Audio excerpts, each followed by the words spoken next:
Bismillahirrahmanirrahim. Assalamualaikum warahmatullahi ta'ala wabarakatuh.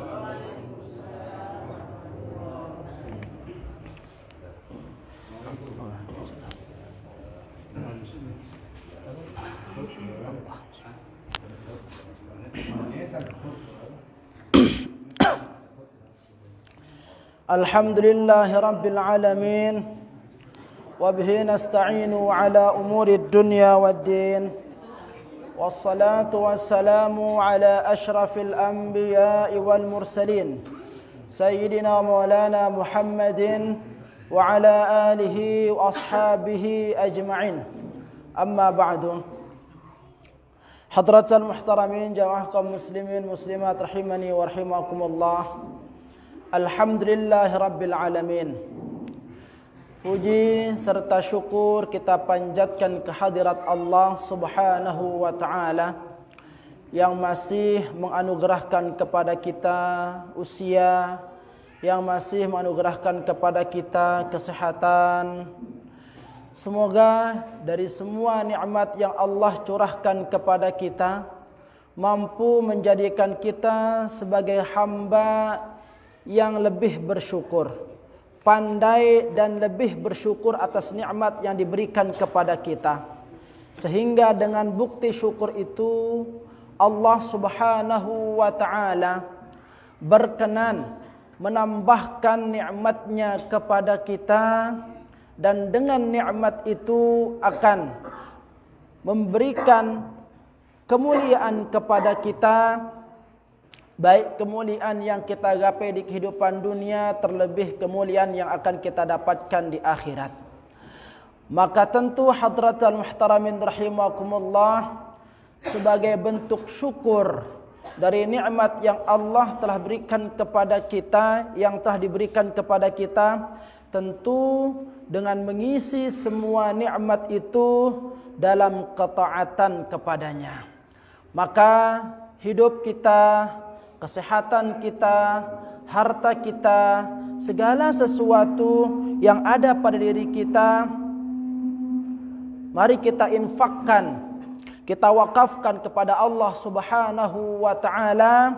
InsyaAllah semoga itu semua mampu menjadi jalan untuk kita menggapai tambahan nikmat yang telah dijanjikannya, dan semoga itu mampu menghantarkan kita menuju keridhaannya. Salawat beserta salam semoga tercurah kepada junjungan kita Nabi besar Muhammad sallallahu alaihi wasallam. Salawat yang terbaik dan salam yang paling sempurna semoga senantiasa tersampaikan kepada sosok manusia yang menjadi rahmatan lil alamin, yang Allah subhanahu wa ta'ala utus sebagai hadiah bagi umat manusia, yang kelak di yaumil akhir akan memberikan syafaat. Dan tentu dengan harapan semoga dengan lantunan salawat yang kita kumandangkan dalam setiap desah nafas kita mampu menjadikan kita sebagai manusia pilihan yang diakui sebagai umatnya, yang kelak meraih daripada syafaat baginda Rasul yang mulia. Dan pada puncaknya tentu kita bermohon kepada Allah agar kita dipertemukan dengan baginda Rasul sallallahu alaihi wasallam di dalam syurga kelak. Hadratal muhtaramin rahimani wa rahimakumullah. Masih kita dalam pembahasan wasiat yang 9, ya. Di antara wasiat yang 9 mungkin bisa dibuka di daftar isi kitab Lughah itu. Temanya itu al-muhafazatu 'ala sunani, ya.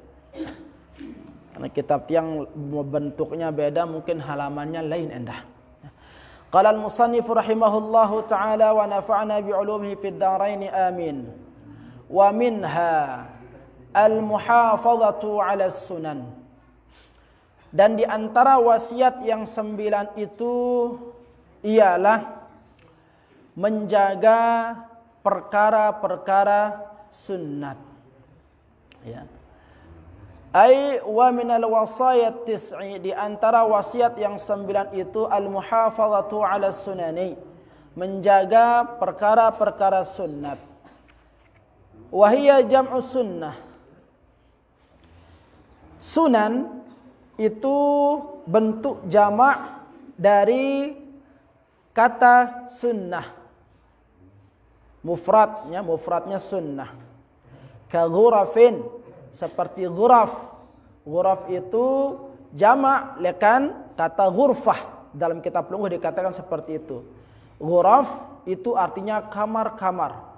Kalau ghurfah, ghurfatun, satu kamar. Begitu juga dengan pembahasan kita pada malam hari ini, al-muhafazatu 'ala sunan. Sunan, menjaga sunnah. Ya. Karena kalau dikatakan sunnah saja berarti cuma satu sunnah yang diperintahkan kita untuk menjaganya. Tetapi di sini menggunakan bentuk jamak sunan, sehingga yang diperintahkan kita untuk menjaganya ialah segala macam bentuk sunnah. Ya. Wahiyya lughatan, ya. Sunnah itu menurut bahasa Nabi maknanya at-tariqul qawimah. Ya. Jalan yang lurus. Ini makna sunnah secara bahasa. Jalan yang tegak. Ya. Yuqalu fulan ala sunnah. Ketika ada orang mengatakan seseorang itu berada di atas sunnah, maka maknanya ialah ay ala tariqil istiwa, yaitu dia berada di atas jalan yang tegak atau lurus. Apa makna tegak? La yamilu ila syai'in minal ahwa, ya, dia tidak condong, tidak miring. Ini orang tegak. Lamun taqal marak niki taqalna ya tegak. Lalu lamun ngene ongkuna ya denger. Arane ya miring ke kanan atau miring ke kiri. Nah, yang tegak itulah yang disebut dengan sunnah. Ya. Ini makna menurut istilah. Tetapi kalau kita tarik, ya, kalau kita tarik menuju istilah fiqih, beda lagi makna sunnah. Nabi makna sunnah ma yuthabu ala fi'lihi wa la yu'aqabu ala tarkihi. Marak bahasan dengan sasak, ya, seperti yang diajarkan oleh guru-guru kita, ya. Lamun tegawe ya mau ita pahala, lamun dek tegawe ya dek datang dosa. Ini aran perkara sunnah, ya. Wasunnatu al-muthabu man qad fa'alah. Dan sunnat itu ialah sesuatu yang mendatangkan pahala jikalau dikerjakan. Walam yu'aqab imru'un in ahmalah. Dan tidak mendapatkan ancaman atau siksa ketika dia ditinggalkan. Ini menurut fiqih. Kalau kita geser lagi makna sunnah, ya, kepada ilmu hadis, maka beda lagi penafsirannya. Apa itu? Aqwaluhu sallallahu alaihi wasallam, af'aluhu wa ahwaluhu, ya. Yang namanya sunnah itu kalau kita tarik dia ke ilmu hadis, maka maknanya ialah segala bentuk, ya, perkataan Rasul sallallahu alaihi wasallam, segala macam bentuk perbuatannya dan ketetapannya. Ini makna sunnah menurut hadis, ya, menurut ulama hadis. Nah, hadratan muhtaramin rahimakumullah, ya. Mau sunnah menurut definisi bahasa atau menurut definisi ulama fiqih ataupun menurut definisi ulama hadis, maka kesemuanya itulah yang harus dijaga. Itulah yang harus dipelihara atau dirawat. Maka dalam bait setelahnya dikatakan dalam kitab Lughah hafidh. Maka jagalah ia. Apa yang dijaga itu? Ala sunanin. Ya. Perkara-perkara sunnat ini. Wa adabin atat. Ya. Maka adab itu akan datang. Ya. Ma'thuratan an khairi manja mursalah. Ya. Adab itu nanti akan datang yang berlandaskan dari kebaikan, sebagaimana yang diajarkan oleh baginda Rasul sallallahu alaihi wasallam.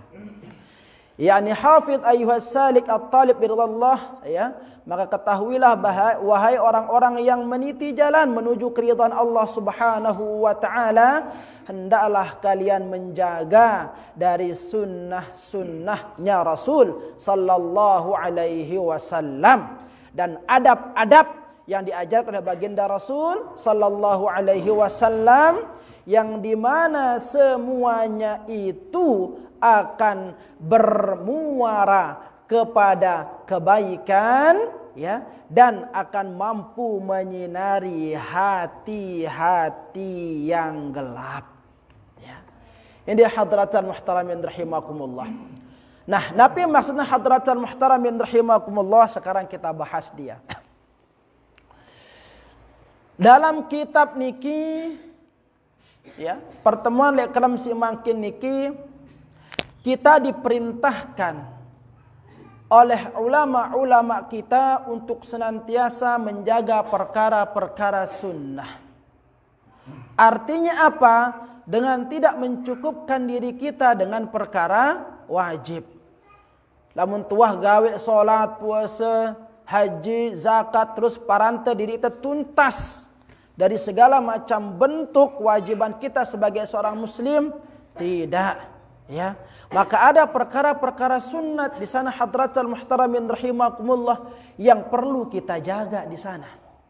Dan sunnat itu bukan hanya terbatas kepada solat saja, ya. Ante dene tono duang. Apa rana sita tahu aran sunnat? Apa sunnat letono? Ya, sunnah rawatib misalkan. Ya.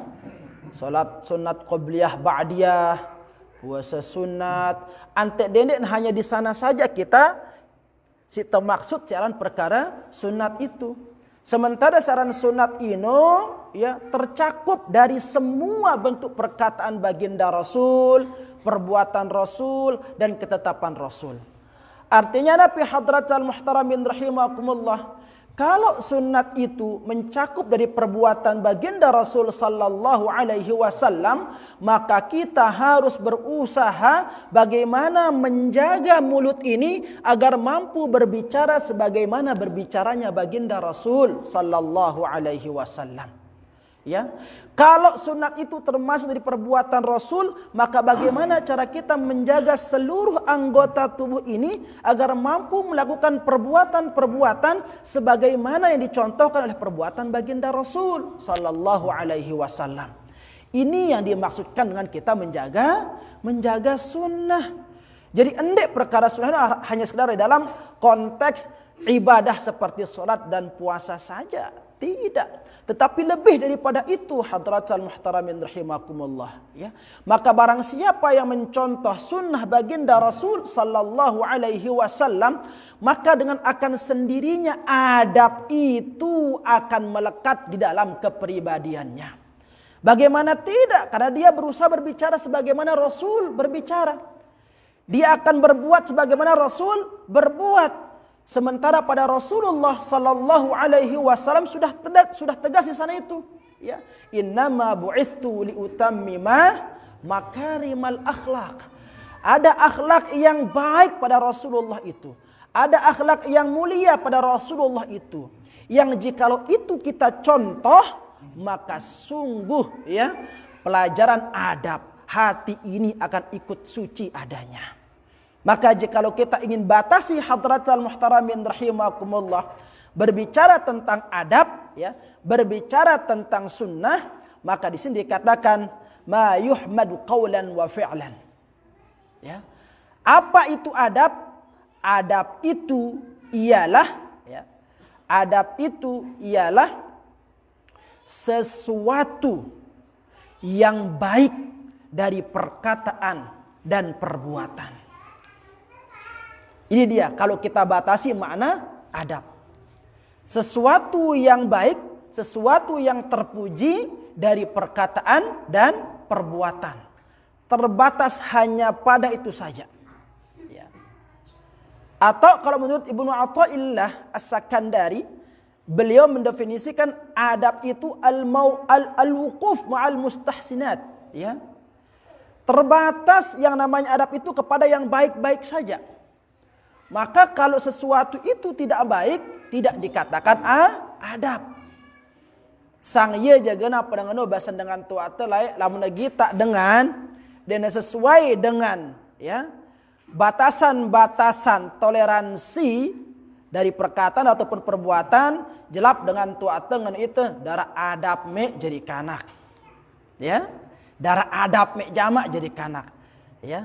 Betul. Ya, karena para ulama membatasi yang namanya adab itu adalah dari perkataan dan perbuatan yang baik-baik saja. Ya. Maka kalau kita ingin mengetahui sejauh mana akhlak kita, adab kita, lihat saja dari definisi ini.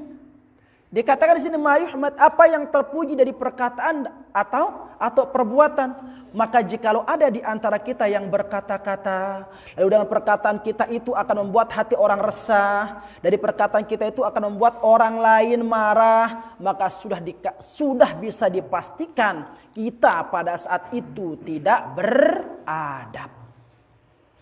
Kalau berjalan kita membuat orang terganggu, mengendarai sesuatu membuat orang marah, tersinggung dan sebagainya, ya, bentuk bahasa tubuh kita membuat orang marah dan sebagainya, maka sudah bisa pasti, ya, bisa dipastikan bahwa apa yang kita lakukan itu tidak termasuk daripada adab. Karena adab itu terbatas kepada apa? Perkataan dan perbuatan yang baik-baik saja, yang terpuji-terpuji saja. Maka ketika orang mampu berbicara dan orang lain senang, bahagia, tersenyum mendengar perkataan kita, maka sungguhnya kita telah beradab pada pembicaraan kita itu. Seperti itu dia. Nah, ini yang dimaksudkan dengan Nabi hadratal muhtaramin rahimakumullah, sunan al-muhafazatu ala sunan.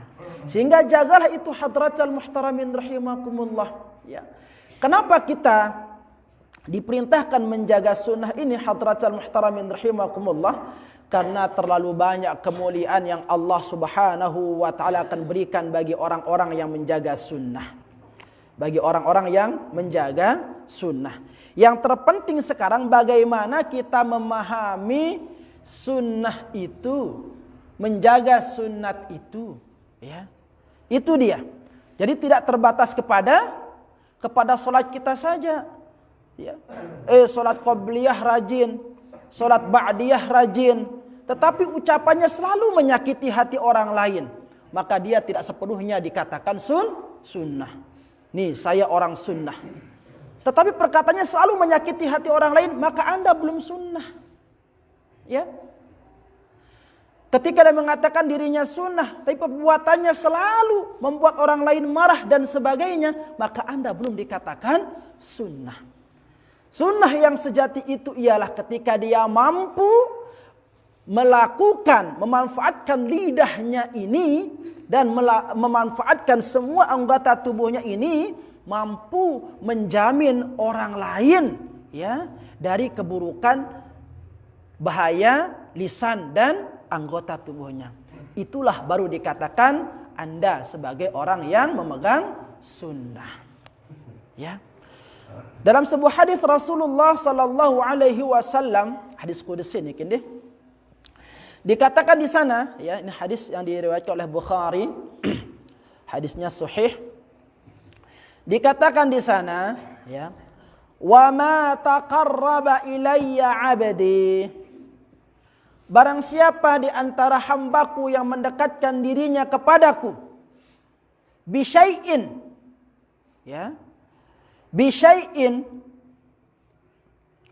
dengan sesuatu ahabbu ilayya mimma aftaradtuhu alaih, dengan perkara-perkara wajib, ya, wala yazalu 'abdi yataqarrabu ilayya bin nawafil hatta uhibbahu, ya, dan tiadalah hambaku mendekatkan dirinya kepadaku dengan perkara-perkara sunnah hatta uhibbahu, sampai aku mencintainya. Jadi kalau ingin menggapai cintanya Allah Subhanahu wa taala, maka raihlah dia di antaranya dengan cara melakukan perkara sunnat. Jadi kalau pelunggu ingin menggapai derajat yang maksimal kemuliaannya di sisi Allah Subhanahu wa taala, maka itu sungguh tidak akan bisa diraih dengan hanya melakukan perbuatan-perbuatan wajib. Tidak bisa. Ya. Tidak bisa. Kalau ingin meraih cintanya Allah itu, maka syaratnya ialah cinta kepada Rasulullah. Ya. In kuntum tuhibbunallah fattabi'uni. Qul, katakan, in kuntum tuhibbunallah, jikalau kalian cinta kepada Allah, fattabi'uni, maka ikuti aku. Kata Rasul sallallahu alaihi wasallam, ikuti aku. Ikuti aku sebagai nabimu. Ya. Maka apa buah daripada kita mengikuti Rasulullah sallallahu alaihi wasallam, mencintai Rasulullah sallallahu alaihi wasallam, ya, yuhibbukumullah, maka Allah akan mencintai dirimu. Ini dia, ya. Untuk meraih cinta Allah itu harus dengan cinta kepada Rasulullah. Dan untuk menggapai cintanya Rasulullah, kita harus mau meneladani dari segala macam bentuk yang diwariskan oleh baginda Rasulullah sallallahu alaihi wasallam, dari perbuatan maupun dari ucapannya. Nah, orang-orang yang mendapatkan cintanya Allah Subhanahu wa taala, maka mari kita dengarkan lanjutan hadis berikut. Fa idza ahbabtuhu, maka ketika aku telah cinta kepada hamba tersebut, ya, hamba yang gemar melakukan perbuatan fardu dan menyempurnakan perbuatannya dengan perbuatan sunnah, ya, itu Allah akan mencintai orang itu. Fa idza ahbabtuhu, maka jikalau aku telah cinta kepada seorang hamba, kuntu, ya, kuntu, maka aku akan menjadikan sam'ahu alladhi yasma'u bihi, dia akan mendengar dengan telingaku, dia akan mendengar dengan pendengaranku. Ini lanjutan hadis itu, ya. Wa basarahu alladhi yabsuru bihi, dia akan melihat dengan penglihatanku. Wa yadahu allati yabtishu biha, ya, dan dia akan menggenggam, akan memegang dengan tanganku. Wa rijlahu allati yamshi biha, ya, dan dia akan berjalan dengan kakiku. Ini ciri-ciri dengan si wahmau cintana Allah. Maka bisa dilihat pada praktek-praktek kehidupan para waliullah. Sungguh dia melakukan ini, ya. Apa maksudnya dia akan mendengar dengan pendengaranku?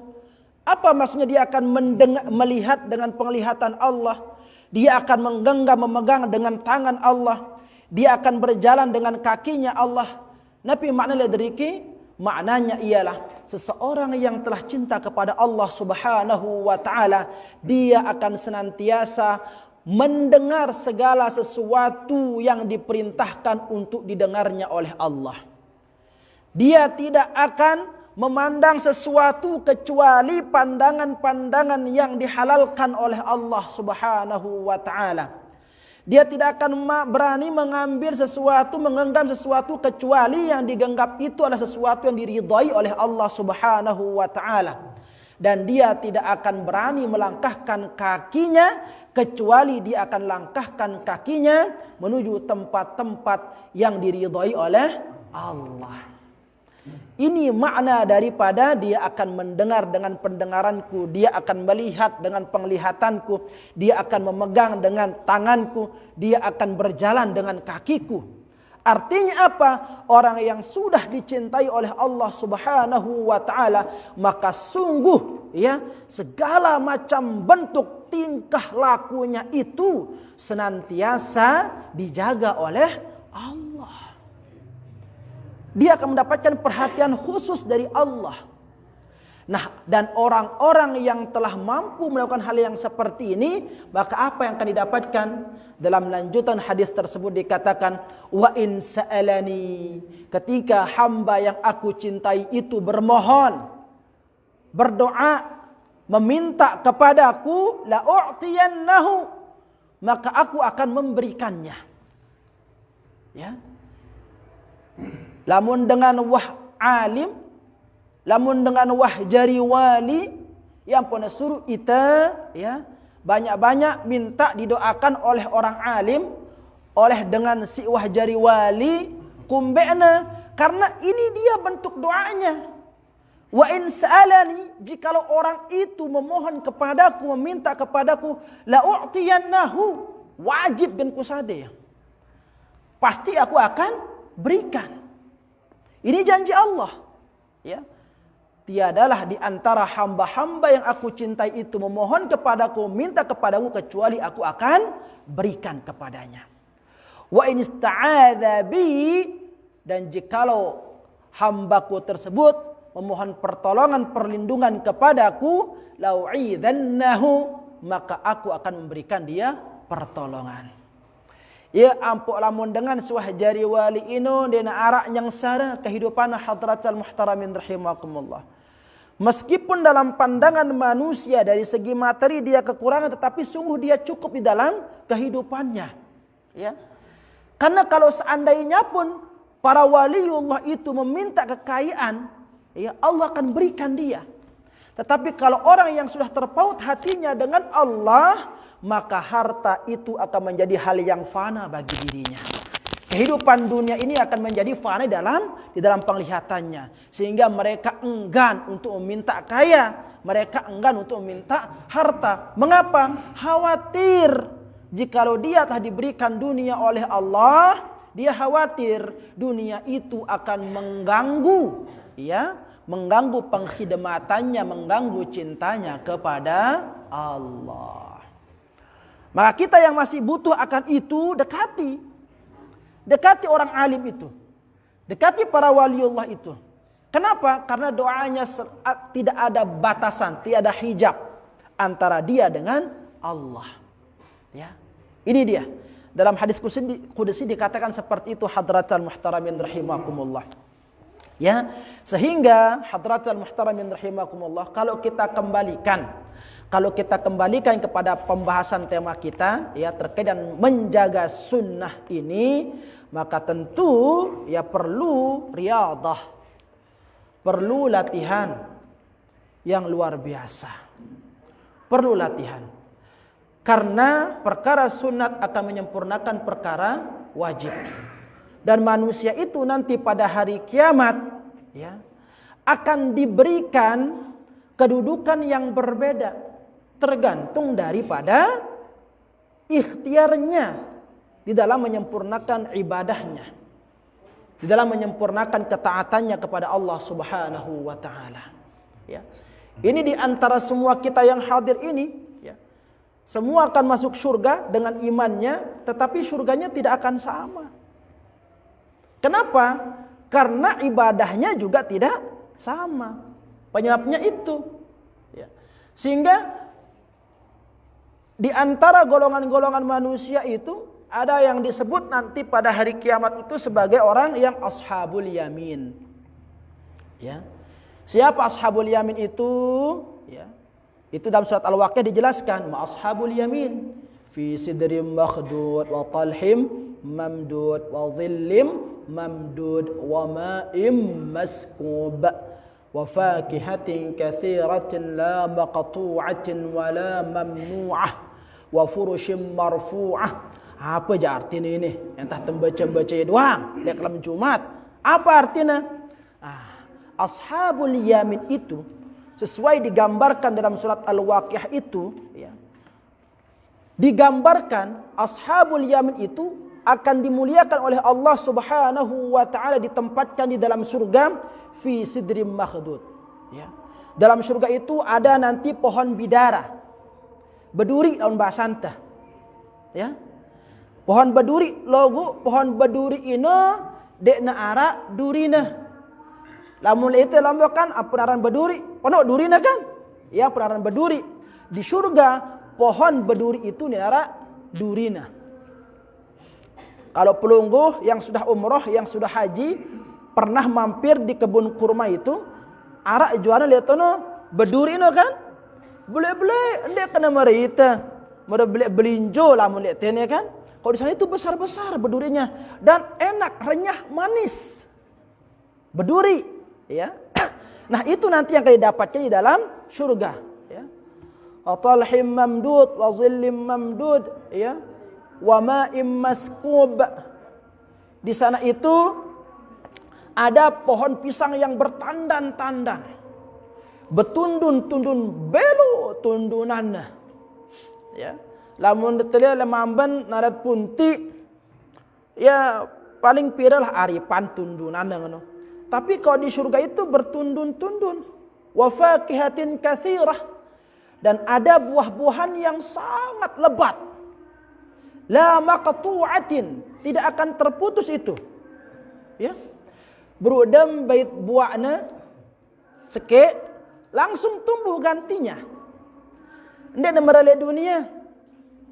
Makin musim pao. Tebau pao. Piran tiap malak buahna. Karang setahun baru nak jemot malak. Makin musim duren. Nekata bau buah anak laun malak tamu ngakan buah anak. Tapi dalam surga la maqtu'ah. Tidak terputus. Pada saat itu kita petik, maka pada saat itu tumbuh gantinya. Wala mamnu'ah, dan tidak ada larangan memakannya di sana. Ya.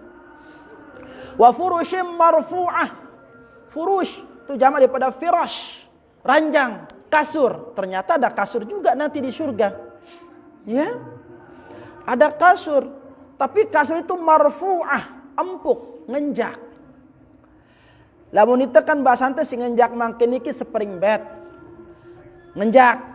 Ya, itu pun lamun turas tindo sakit kendekok teh. Ya. Lamun sinulang ngenjak kepek arana bahasa mamban. Kangeun di ngadu kapok kan di kepek karena di nah kekepek lamun ngenjak spring bed arana ya.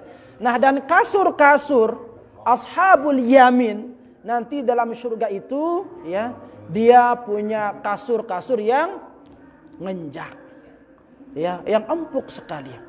Dan pelayan-pelayan ya, pelayan-pelayan yang siap melayani kita. Kalau menurut jam dunia 24 jam. Lagu le surga yang jam dia tono ya, akan siap melayani kita.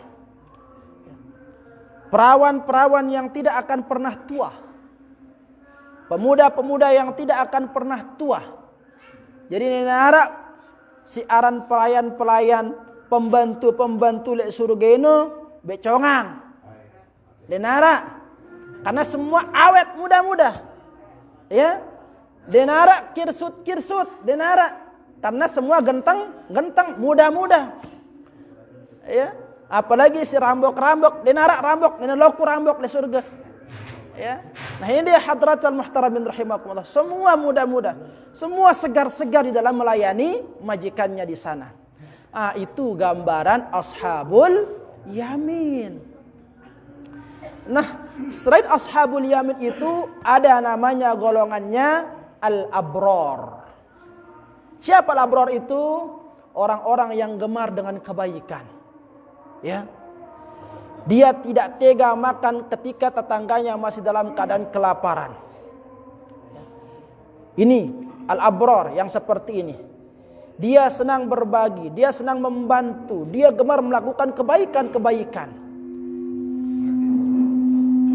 Ini dia al-abror, ya. Nah, dan tingkatan yang tinggi itu ada namanya al-muqarrabun, ya. Al-muqarrabun itu siapa?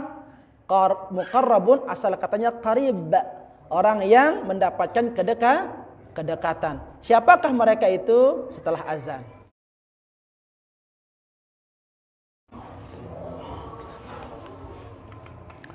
Hadratul muhtaramin rahimakumullah.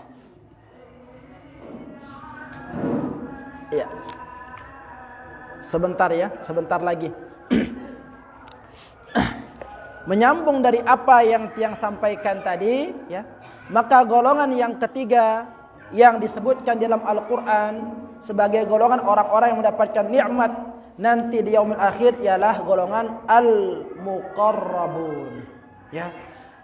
Orang-orang yang dekat, orang yang memiliki kedekatan dengan Allah Subhanahu wa taala. Nah, orang yang seperti ini fasilitasnya adalah di atas fasilitas yang lain. Ya, di atas fasilitas yang lain. Minuman-minuman, pelayan-pelayan, pemuda ataupun gadis-gadis ya, semua difasilitasi. Kemewahan yang sangat luar biasa yang Allah janjikan bagi golongan al-muqarrabun ini. Ya. Orang-orang yang nanti mendapatkan nikmat yang luar biasa di dalam surga. Al-muqarrabun yang jikalau itu dijajarkan atau dipetakan satu persatu di kehidupan dunia ini, maka sungguh orang akan berebutan untuk mengambilnya. Bahkan jikalau semua janji-janji kenikmatan itu diketahui oleh semua raja-raja di dunia ini, maka sungguh mereka akan berperang untuk merebut nikmat itu dari orang yang memilikinya. Ini dia kemuliaan yang sangat luar biasa. Nah, pertanyaannya ialah kira-kira bau kita tamal golongan ino, ya, bau kita tamal golongan ino, al-muqarrabun ino, yang memiliki fasilitas yang luar biasa itu nanti. Kamu tamu hotel doang, melentes di kelas presidensial, si sekelam ino 5 juta, ya, melentes paling bagus doang. Nah, apalagi fasilitas nanti di kehidupan akhirat. Nah, bagaimana dengan kita? Apakah masih berpeluang untuk bisa menjadi orang-orang al-muqarrabun itu? Dalam surat Al-Waqiah dikatakan thullatum minal awwalin wa qalilum minal akhirin. Golongan al-muqarrabun itu sebagian besarnya adalah dari golongan-golongan awwalin, orang-orang terdahulu. Para nabi, rasul, sahabat yang berjuang bersama baginda Rasul sallallahu alaihi wasallam. Sebagian penghuni golongan al-muqarrabun itu datang dari sana. As-sabiqun al-awwalun, orang-orang terdahulu. Akan tetapi masih ada peluang bagi orang-orang yang hidup di akhir zaman, ya. Setelah as-sabiqun itu, ya, ada al-akhirun itu, orang-orang yang hidup di akhir-akhir itu masih ada peluangnya. Akan tetapi wa qalilun, sebagian kecil. Sebagian kecil dari orang-orang yang hidup di akhir zaman itu yang akan mampu meraih kedudukan itu. Maknanya Nabi hadratal muhtaramin rahimakumullah, masih ada peluang untuk tiang pelungguh bisa meraih posisi itu. Akan tetapi ingat, wa qalilun, sedikit di antara mereka yang akan Allah pilih sebagai hambanya yang akan mendapatkan nikmat itu. Maka raihlah itu dengan cara apa? Mujahadah, bersungguh-sungguh. Riyadhah, latihan yang keras. Ya, latihan yang keras. Siapakah mereka? Itulah mereka orang-orang yang kita kenal sebagai auliaullah. Wali-walinya Allah. Yang melihat dengan penglihatan Allah, yang mendengar dengan pendengaran Allah, yang memegang dengan tangan Allah, yang berjalan dengan kaki Allah. Ya. Dan tiang pelungguh berkesempatan untuk meraih itu. Tergantung ngumbebele ikhtiarta. Ialah muntah salat subuh 2 jam itu tu sapu temele al muqarrabun bahkan rere kan malaikat ngono. Mele al-muqarrabun gitu, tapi bersedekah saja susah. Ya. Mele al-muqarrabun gotong royong doang abot. Mele al-muqarrabun taek tiba majelis time doang sampai kobok todok dengan nejaknya pun mele taek. Kan susah yang seperti itu. Itu yang disebut dengan peribahasa bagaikan pungut merindukan bulan jauh lalu. Begitu, ya.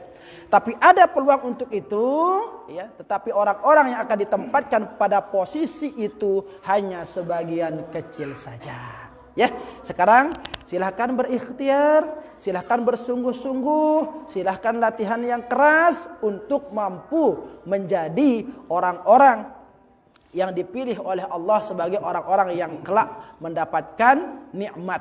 Dan kenikmatan itu, kebahagiaan itu bukan hanya Allah akan berikan nanti di kehidupan akhirat, tetapi dari kehidupan dunianya Allah akan memuliakannya. Karena Allah telah berjanji, orang-orang yang Allah telah cintai, ketika dia memohon, ketika dia berdoa, pasti Allah akan kasih. Ketika dia mohon pertolongan, pasti Allah akan tolong. Wallahu ta'ala a'la wa a'lam.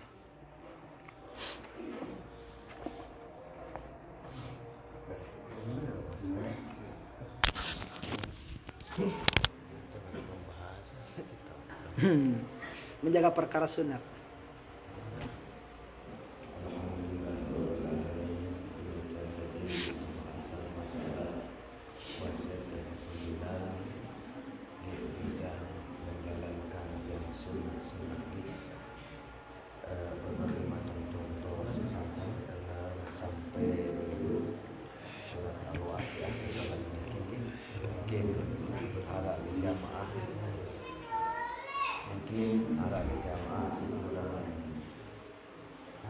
Pas masih ada ketuaan sila angus itu ketuaan anu sekali apa dua sila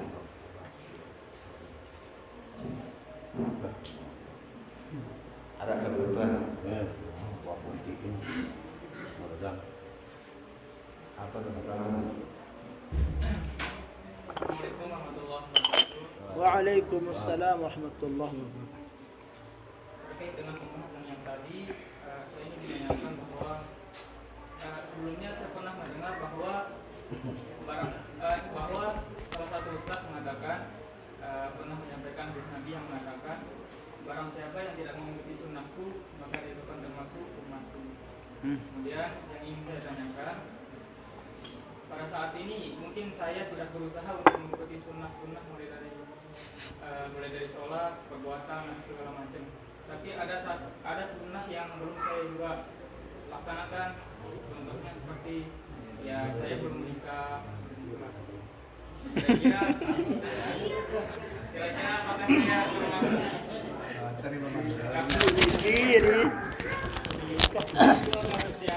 kira-kira bagaimana korelasi? Waalaikumsalam warahmatullahi wabarakatuh.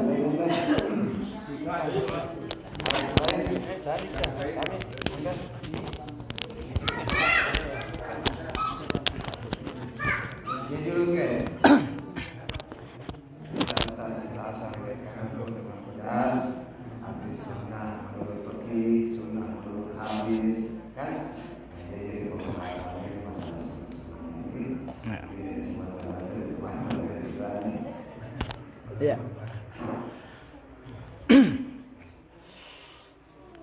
Saya pernah mendengar seorang ustadz, tuan guru atau kiai mengatakan, ya, barang siapa yang tidak mengikuti sunnahku maka bukan dari golonganku.